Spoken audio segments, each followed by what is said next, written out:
Right, so as South Africa very much continues its case against Israel at the International Court of Justice, it might not make the news too often these days after dominating headlines earlier on in the year, but it's still going on. And it might be set to make headlines again very soon, though, as it is busy working on the case of complicity that it is bringing against the likes of the UK and the US for aiding and abetting Israel in the genocide it has been committing against the people of Gaza since the night of October 7th. We know this has been a months-long task in organisation by South African lawyer Wikus van Rensberg and his team of nearly 50 lawyers as they continue to build their case. It's happening now on Keir Starmer's watch, though obviously this work on a case against the UK was begun whilst we still had a Tory administration. But Starmer has proved to be no change at all, hasn't he? He has continued to support Israel at every turn, a Zionist without qualification, yet as a former human rights lawyer himself, the optics could not be more damaging if he now has to defend not just his own actions, but those of the former Tory administration in defending and siding with Israel, regardless of the horrors they are meting out and the war crimes they continue to commit. Right, so South Africa is once more leading the charge to hold not just Israel to account, as we know they already are, but now in bringing cases against those seen to be aiding and abetting the genocidal regime, notably the US and the UK now. This separate lawsuit from the one South Africa brought against Israel has been spearheaded by the South African lawyer Wikus van Rensberg and his intention to take the US and UK to court for complicity after the case against Israel, brought by his country, had its hearing and has been known about from around that same time for a while. There have been various stories in foreign media about it sporadically over the last several months, particularly from earlier in the year though, from around the time the International Court of Justice decided there was a plausible case of genocide that Israel had to answer, though not here in our own, of course. What a surprise, I hear you say. Well, indeed. Van Rensburg, though, has been busy. In just a matter of weeks, really, from that initial judgment South Africa received against Israel at the ICJ, he assembled a collective of some 47 lawyers to work on a complicity case. Here's an excerpt from the article in the Turkish news outlet Anadolu Agency, who interviewed Van Rensburg on his motivation to do this. When he told the people around him about filing a lawsuit, Rensberg said he received a lot of support. Many lawyers decided to join us in the lawsuit. Many of those who have joined are Muslims, but I am not. They feel obligated to assist this cause, but I believe that what is happening is incorrect.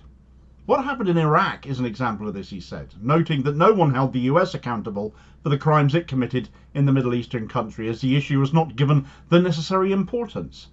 But now people believe what is happening in Palestine is an ideal scenario for the legal process to be carried out, the South African lawyers said, adding that the US is busy spending more money and more resources to allow Israel to commit the crime.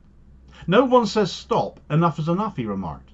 Rensberg said the genocide case filed by South Africa against Israel at the ICJ will serve as a guide for their case against the US and UK, and that they will begin the process based on the outcome of the case and the steps to be taken by the United Nations.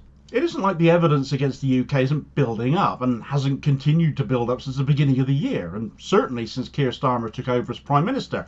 And it's not as though Starmer can possibly be unaware of it either, as those 30 suspended arms sales licenses went on to show. But it also showed, particularly to the rest of the world, which will no doubt include the South African lawyers of Wikus van Rensberg, the sticking plaster politics like this was something Starmer readily attacked the Tories for doing. It was one of his favourite phrases, wasn't it? But that he's attempted to fob off in the interim is very much meant to look like he's doing something whilst really not doing very much of anything at all.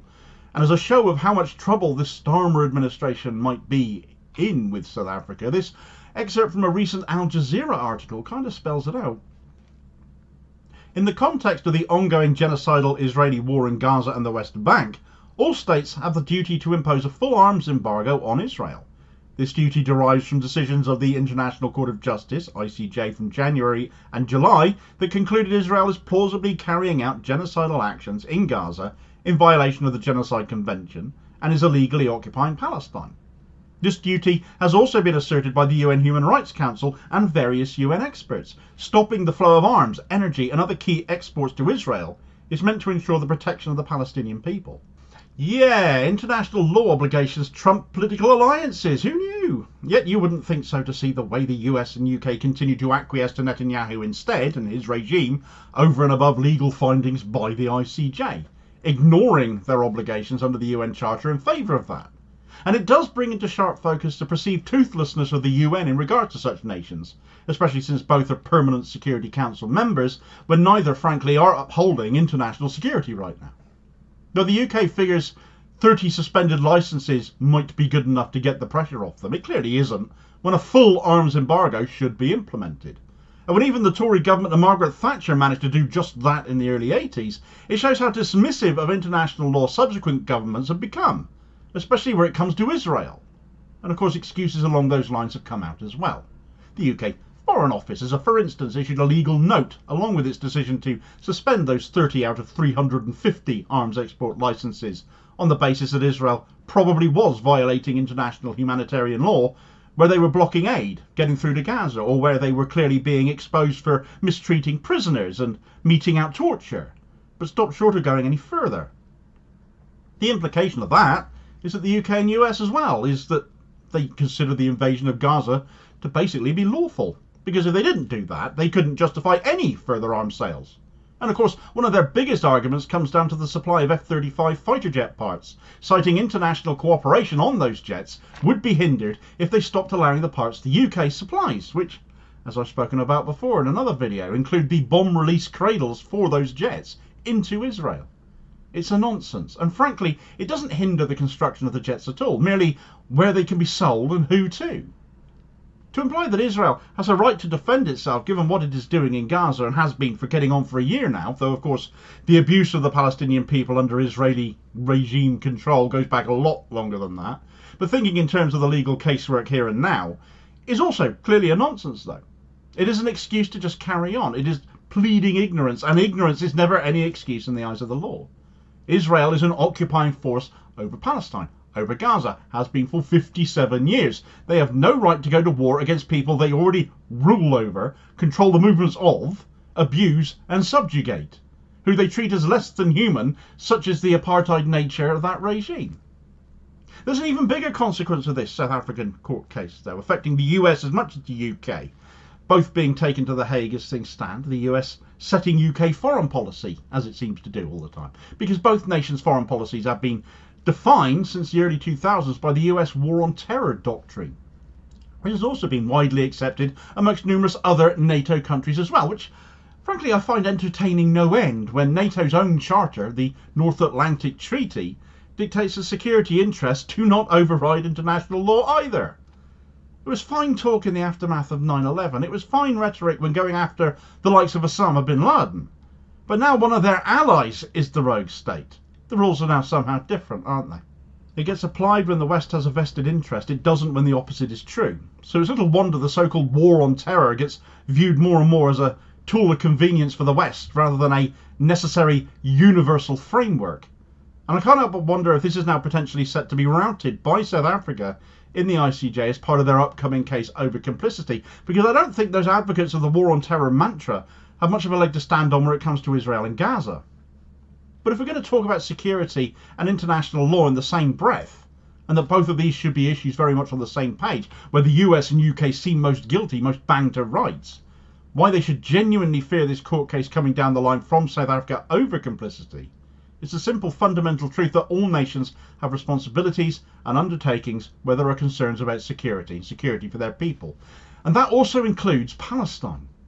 Palestine has a right to security as well. It never gets talked about. It always seems as if this is not the case. Not once do the security interests of Palestine ever get brought up, merely Israel's. Yet in truth this also doesn't override international law either. No matter what the excuses, the reasoning, whatever British or American politicians say, they haven't upheld international law, which basically trumps everything else. If they really meant it, there'd be a full arms embargo in place on Israel now. That won't happen. For too long, I think, Western politicians have been lulled into believing they are untouchable.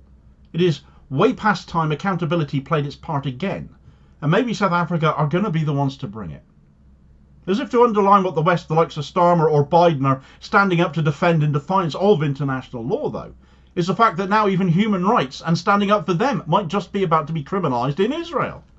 The Israeli Human Rights Agency B'Tselem has, via its director Yuli Novak, addressed the UN on this matter and the matter of the violations of the Palestinian people at Israeli hands, To which one Israeli minister has responded by saying she wanted Novak to face capital punishment over what she told the UN. Standing up for human rights is now Hamas, apparently. Check out the details of that story in this video recommendation here as your suggested next watch, and I'll hopefully catch you on the next vid. Cheers, folks.